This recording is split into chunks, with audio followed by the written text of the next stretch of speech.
It's Friday, and I'm back with the next in our Fanzine Friday series. Today we're taking a look at the Beholder number 22. Please stick around. I'm AZ Mountaineer. This is our channel, Old School Rules, where we celebrate the community of old school gamers and grognards who like classic RPGs, miniatures, magazines, and everything that goes with it. Each week on the Fanzine Friday series, I take a fanzine from my collection off the shelf for a closer look. And today from January of 1981, this is the Beholder number 22. Hope you enjoy the video. We're continuing our look at this fantastic fanzine from Guy Duke and Mike Stoner. It's called the Beholder. Heavy stock cover, pages folded in half, stapled down the side. Let's take a look at our cover art. This is Phil Alexander. Some really cool art. I don't know what this creature is, some kind of swamp monster. And then we've got this fighter in the foreground with his blazing sword. Really, really cool action shot, like it. Phil Alexander, you may remember, was an artist associated with Underworld Oracle. I think that was really the first significant D&D fanzine produced in the UK, modeled after the Dungeoneer in the US. Kind of a short issue in terms of contents and also relatively short video as a result. There's an editorial and a lot of commentary on a new game from Fantasy Games Unlimited called Space Opera.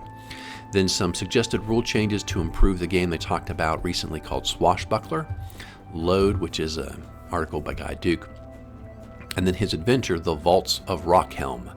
A little bit of information, somebody selling some issues, I think, and maybe the announcement about the Beholder magic item special issue, the word search puzzle, and some new monsters.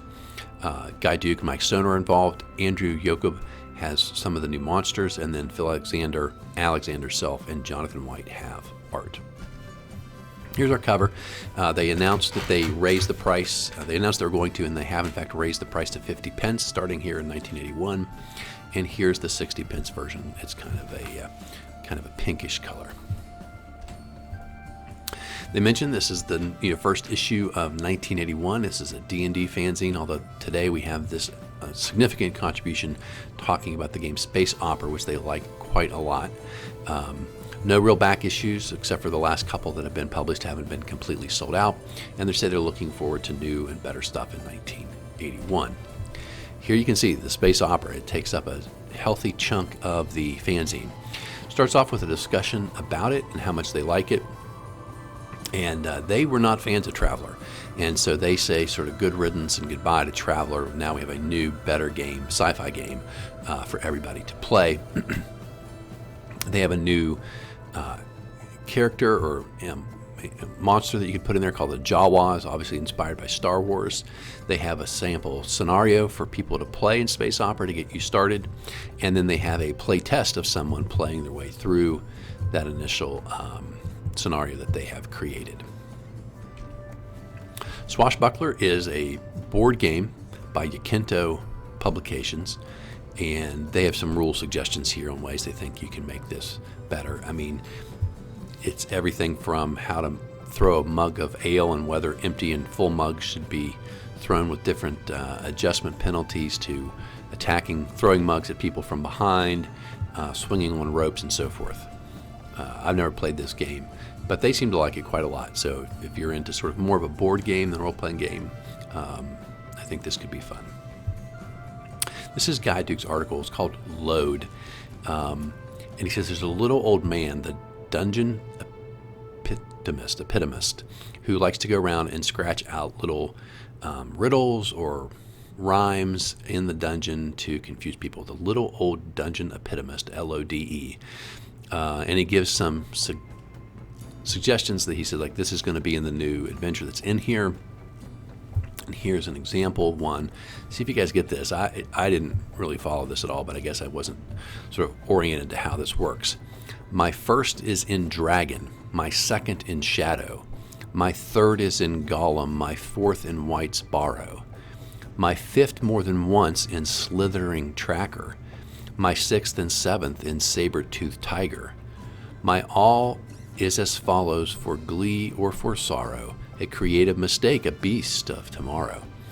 And so it was spelling out the word owlbear. So my first letter is inside the word dragon, my second inside the word shadow, etc. I didn't get it, but he gives you the answer, so that helps. Next one, think not that you ride so high, for height is but a product of weight. This would be placed on a door that goes into a room that has a paper floor. And then the staff of you of powers great, the staff of old migrants, lies hid over sea and under stone, not 30 paces hence. And that's a clue to a treasure that's hidden inside a sea cave. I think you probably had to go underwater and come back up to get there, is my guess. In any event, he says he likes this. He likes the flavor, the little puzzle it adds. I've mentioned before in my experience, players are horribly unpredictable at whether or not they're going to be able to figure out your puzzles. Here's his adventure, another great one from Guy Duke. I just really impressed with this guy's ability to turn stuff out. So this is a wilderness scenario for 4 to 6 players, 5th to 7th level. So the background you would get, there's something called the Pass of Rockhelm in the rugged mountains of Thunder. From the nearest village, the small mountain shepherds and goat herds tell you that there's a track that goes up through the woods called the Forest of Glooming, and no one will go in there because there's nothing but evil. They say that on the other side of that pass.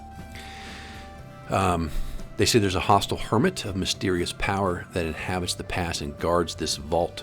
The ancient legendary evil one, known as Rockhelm, has been buried there. Sometimes in the winter, wolves or bears may come down from the pass. Worst creatures are rumored to live up in there. You, of course, are adventurers, and you don't have any worries about that, and off you go. They say whether you are a party of good characters who are there to make sure Rockhelm never returns, or less good inclined characters who are just there because they know that Rockhelm probably had lots of treasure, you will head north. And you get a little hint. Rockhelm lay on Paul of Yew, and Celts took him into their keep. And coming to the cave of Blue, they there lay Rockhelm in his sleep. So that's all you know. You're going to go up into the forest. The first thing, here's the map, and there's this typical Guy Duke strategy. So here's a wilderness map with some letters, and he'll give you some instructions. You're going to meet a paladin on the way. He will try to defeat any evil inclined party, but he will join a good inclined party. And then you start in the bottom. You start here in the bottom left corner or right corner, and you're making your way up to the northwest. And then you come into this. It's kind of hard to follow, but you're going to come up this road up here, and then there's this really narrow pass where it's 500-foot sheer cliff straight up, and it's a 300-foot drop straight down. And so you're going to go along this narrow pass along the way. There's a cave you can go into and meet sort of an oracle who will give you some hints.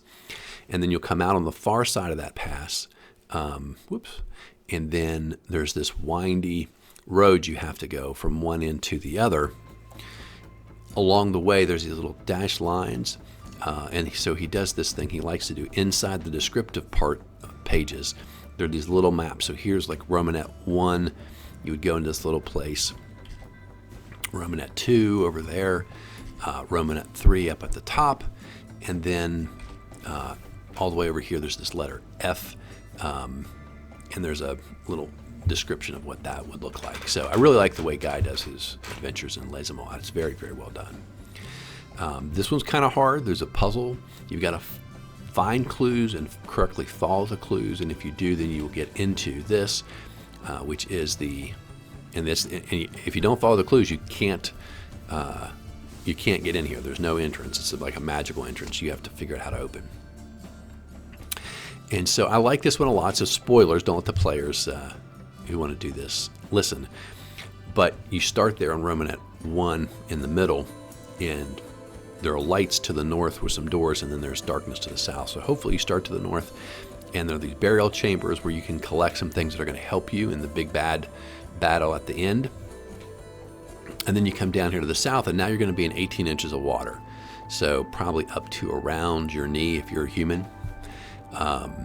And same thing, there are 3 different places down here, and you can continue to pick up things, which you really need to do to help you in the battle that's coming. And then when the big baddie's all the way straight south. And in there, this guy's actually a type 4 demon, and he's surrounded by undead monsters that will come up out of the other burial sites to support and fight him. If you've gotten the rings that will protect you from these other tombs, you're going to be in pretty decent shape, and not completely protected, but at least they protect you from the level draining ability or other special abilities of these undead. 10-foot radius, so like one person could be wearing all these rings and he or she'd be really protected, or different people try to stay near each other to give that protection, because there's a riddle to tell you who you're protected against, but you're not going to have any idea who these different undead people are when you show up, because when you open the doors, everyone animates and basically they're going to attack you. That's it. There's some really cool magic items in there. I like this one. It's definitely going to be a one session I think adventure. Again, these things are great little drop-in adventures in between maybe larger campaign things that your characters are doing, or you could find a way to weave these things into some larger narrative. But again, Guy Duke's adventures I think are just excellent. One of the reasons why the Beholder for me is one of just the best fanzines that I've ever seen, because they just, time after time, these adventures are the highest quality. Little info, we got a guy here who's selling his Beholder collection, and then there's an editorial note, why in the world would you ever want to do that? And they're still trying to sell their glossary of magic.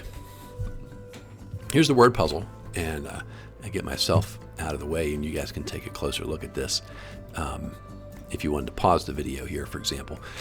But there's the word search on the left and the words you would get on the right.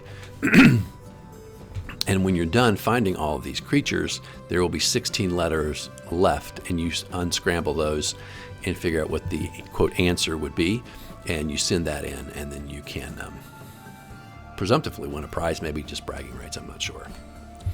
New monsters. We love new monsters.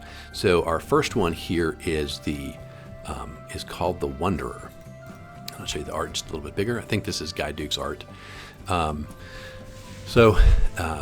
High-level druids and magic users may have seen these creatures. The Wanderer are a super intelligent race that wanders around gathering information and may give help to good aligned parties or fight against evil aligned parties, although there are, I think, some evil aligned wanderers as well who then would attack your party if you were good aligned. And ultimately they have sonics, and they have the ability to teleport away in case they ever get themselves in too much danger. The next creature is the Gripfatrix, and I like this drawing quite a lot. It says somehow he's related to a troglodyte, although I'm not 100% sure what the resemblance is, but 8 feet long with a tail, prehensile tail, and obviously scaly skin, attack with claws with beaks. They can dive down for a super good attack, etc. Cool stuff. And finally, we have the Erdle, and this is Guy Duke's creature. And the Erdle is like a giant turtle with no shell. Armor class is only 9, but they're like 9 hit dice creatures. Great big, 25 feet long, 20 feet high, right? So I think that's probably like the size of a bus, school bus. And of course, they can crack you with that beak or slap you with their big front arms. Have you remember seeing the Erdle before? He specifically tells us, hey, the Erdle was featured on the cover of the Beholder number 3. And I believe at the time I may have even made a comment about wondering what that creature was. Well, here we are, whatever that is, 19-ish issues later. Guy Duke finally tells us what the heck that creature is on the cover of issue number 3. Okay, let's look at our artwork this time. We have the Thali magic user Alexander Self's comic. To sample the greatest pleasure the tavern can provide, says the paladin. You're a faithful paladin, he says. Surely you don't mean wine and women. He says, oh no, the Space Invaders arcade game. Very much a product of the 80s. Jonathan White has a couple of funky little illustrations here. Really cool. I like this art. Alex Self art. He's got the guys punching. It looks like a pig-faced orc up here to the top, and then he's hitting the other one down here at the bottom of the drawing. And then we have another one by Alex Self. This one looks like, I think, again, more pig-faced orcs. The fighter has used his axe to chop this guy's spear off the end of the pole. Very cool. That's it for the Beholder number 22. Hope you guys enjoyed today's video. Hope you're enjoying this series, and I hope you're subscribed. If you have friends who might enjoy our content, please send them our way, and hopefully they will be subscribers as well. We're well on our way to getting to 900 subscribers, I think, here in the next week or two, and then we probably are on our way to 1,000 sometime here in the next few months. Hope you guys have a great Friday, have a great weekend. Until next time, my friends, keep rolling 20s.